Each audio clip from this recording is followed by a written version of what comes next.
자, 그 다음에, 자, 여기까지 혹시 질문 있으세요? 네. 교수님께서 아까 이제 지금까지 말씀해주신 것 중에서 이제 칸트의 영구적 평화라는 것이 이제 인간 그 자체가 어떤 조건이 붙지 않고 인간이기 때문에 존중받아야 되고 목적으로 대우받아야 한다.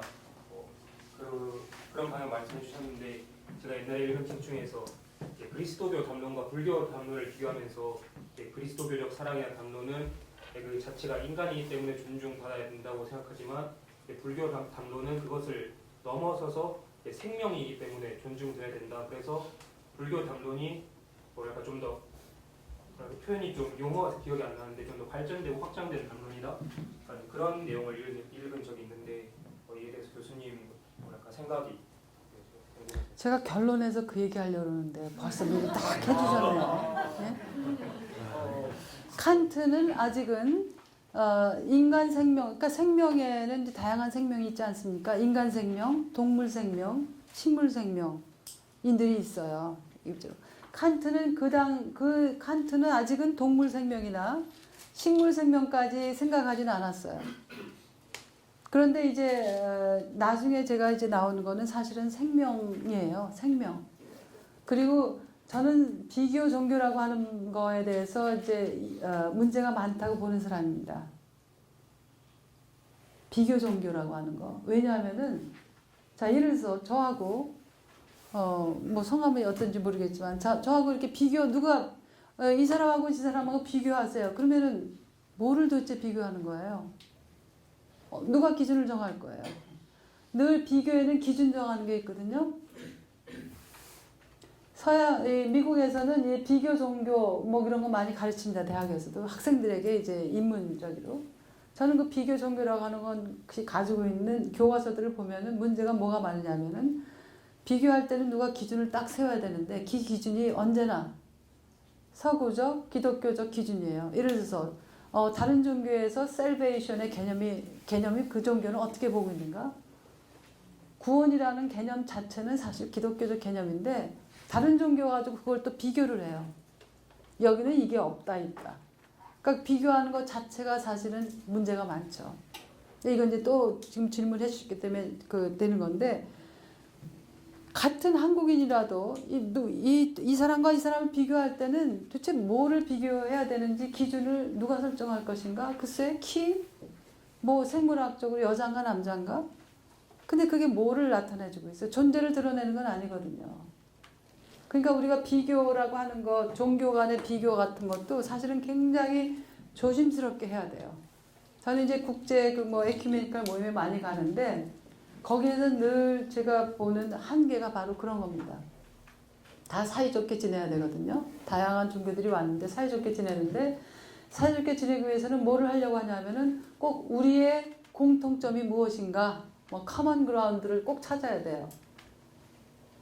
그러면 제가 거기서 제기하고 싶은 문제는 뭐냐면 왜 우리가 좋은 일을 하기 위해서 꼭 너하고 나하고의 공통점을 꼭 찾아야지 좋은 일을 할 수 있어요?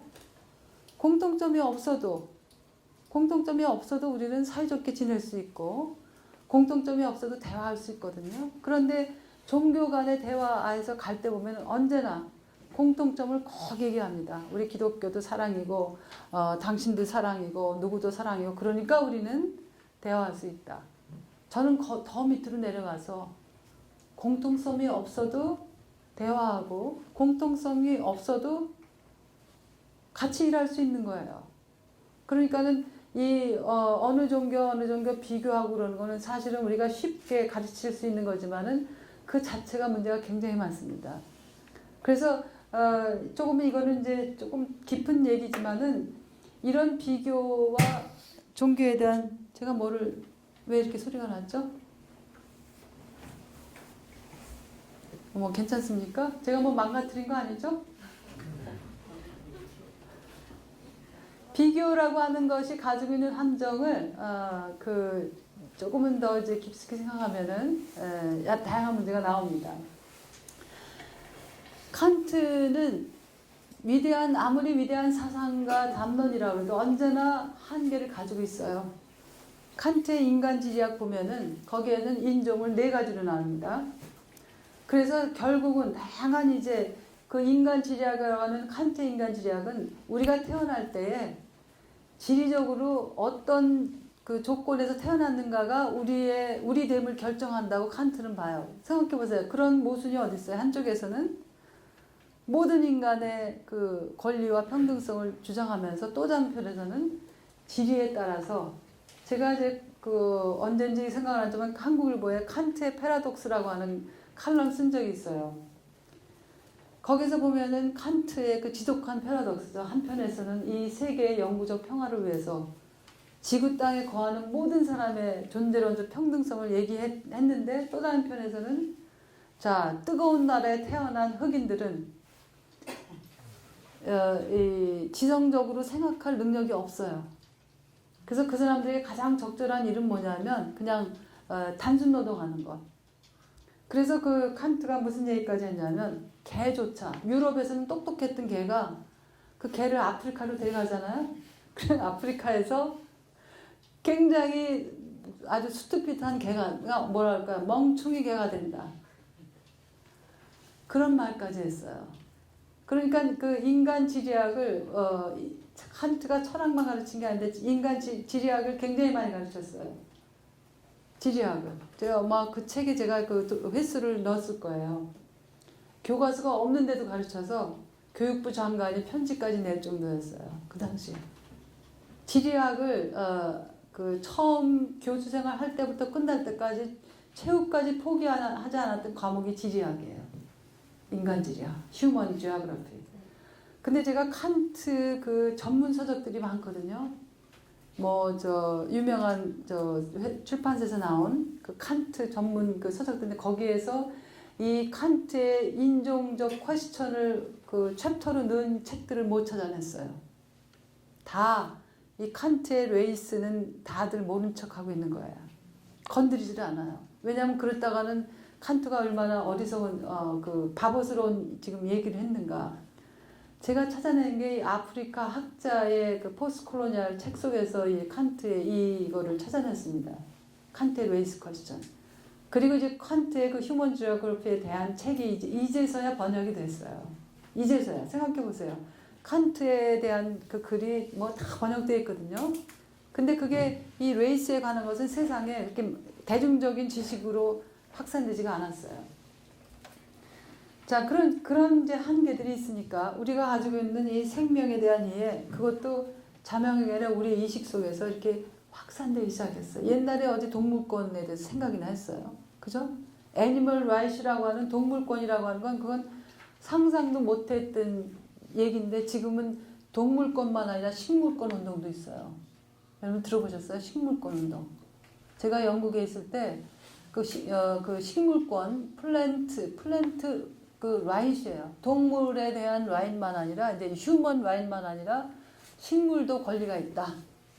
그래서 아마 구글 찾아보시면 있을 겁니다. 제가 영국에 있을 때 거기 그 여러 가지 이벤트가 있었는데 저기서 관심을 가지고 봤는데 식물들도 동물만 아니라 식물들도 권리가 있다. 그리고 식물들도 느낄 수 있다. 표현은 못하지만 권리를 할 때 이제 고통을 느낀다라고 하는 거거든요. 동물들이 고통을 느낀다라고 하는 것이 하나의 포착인데 식물도 우리는 고통을 못 느낀다고 생각하지만 고통을 느낄 수 있다라고 하는 거예요. 그래서 식물들의 권리도 우리가 보존해야 된다. 자, 거기까지 나갔습니다. 자, 그 다음에 이 아렌트의 이제 코스모폴리타니즘에서 가장 중요한 하나의 계기는 뭐냐면 개념은 인류에 대한 범죄라고 하는 그 개념이 공식화됐습니다. 인류에 대한 범죄. 자, 인류에 대한 범죄가 뭘까요? 네? 전쟁이요? 인류에 대한 범죄?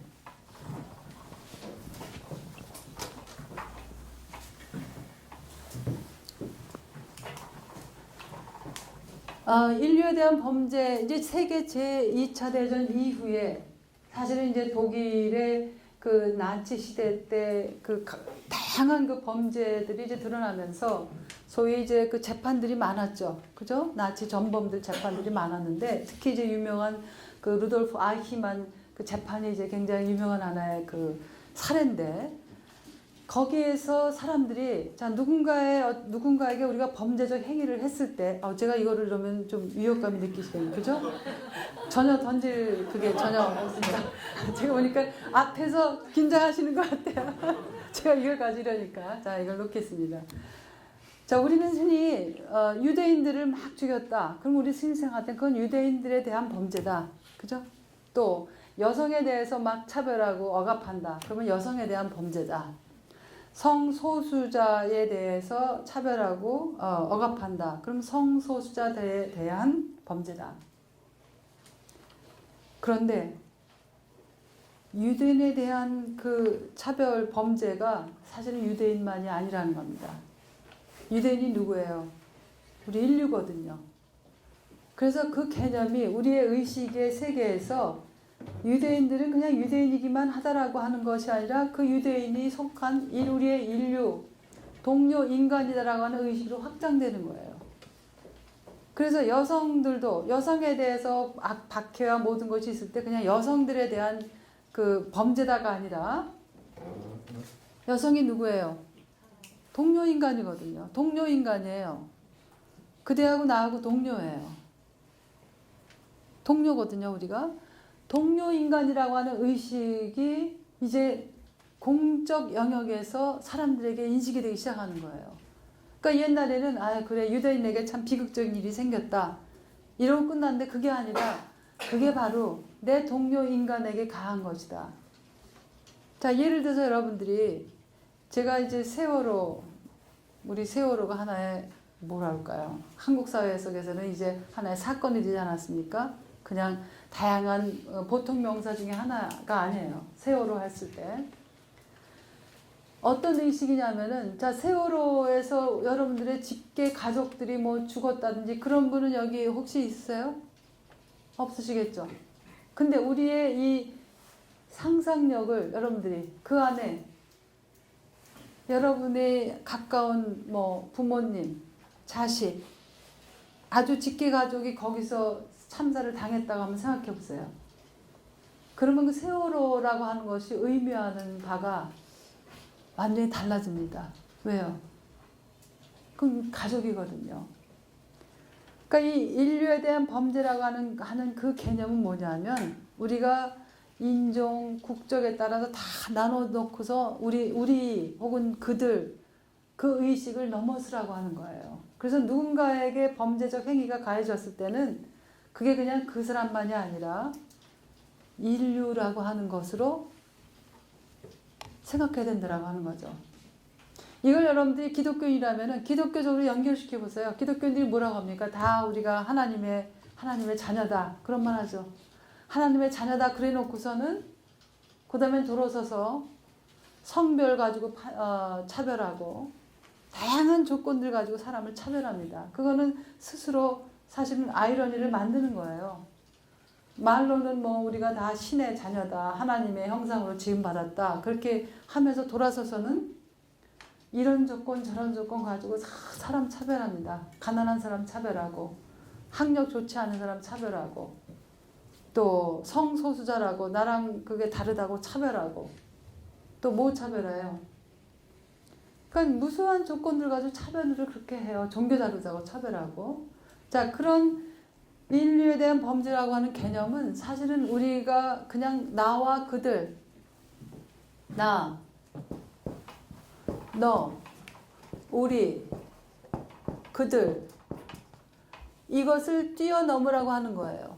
내 속에 네가 있고 네 속에 내가 있다. 그 폴 셀랑이라고 하는 이제 시인이 있어요. 셀런 앤이에요. 그 사람의 그 시 한 줄이 있는데 한 줄, 그러니까 시 전체가 한 줄이 아니라 인용이 잘 되는 한 줄이 있는데 무슨 말을 하냐면 여러분들이 한번 스스로 느껴보시면 좋겠어. I am you when I am I.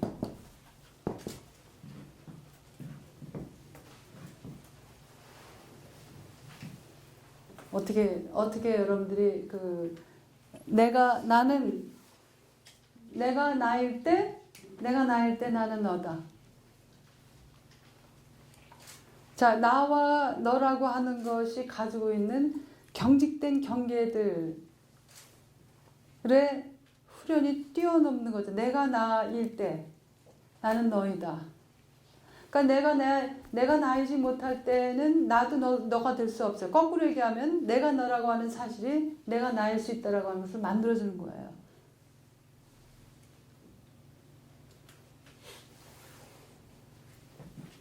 그래서 이 아이라고 하는 것은 다른 사람하고 끊임없이 경직된 그런 분류 속에서 존재하는 게 아니라 나는 이미 존재라고 하는 것은 이미 함께 존재다. 제가 이렇게 영어를 자꾸 써서 조금 이렇게 불편하실지는 모르겠지만은 번역을 해버리면 이상하게 그 의미가 전달이 잘 안 돼요. 그래서 낭시라고 하는 사람은 뭐냐면은 이 우리의 existence 실존이라고 하는 것은 언제나 실존이라고 하는 것은 함께 실존이에요. 실존, existence는 existence 이 대시하고서 with예요.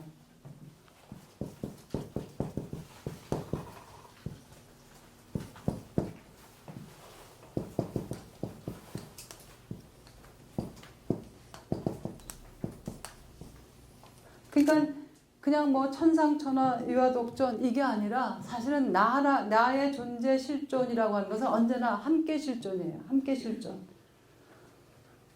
그래서 사실 이 지금 현대 철학에서 아주 하나의 그저 어떤 화두를 찾는다는 그 화두가 뭐라고 생각하세요? 함께 살아감이에요. Living together. 굉장히 어떻게 보면은 굉장히 상투적인 말 같지만은 이 함께 살아간다라고 하는 건 그냥 같은 공간에 함께 있다라고 하는 게 아니거든요. 함께 살아감, living together는 뭐냐면은 정의, 평등, 삶의 조건들, 권리들이 누구나에게 다 평등하게 보장돼야 된다라고 하는 게 진정으로 함께 살아감이에요. 어떤 사람은 배고파서 먹을 거 하나도 없고 어떤 사람은 먹을 게 차고 넘쳐가지고 버리고 막 그러는데 그건 함께 살아감이 아니죠. 먹을 거 없는 사람과 먹을 거가 너무나 넘치는 사람들이 서로 분배가 잘 되는 것, 그게 함께 살아감이에요. 자, 여기에서 이 카스모폴리탄 권리라고 하는 개념이 나옵니다.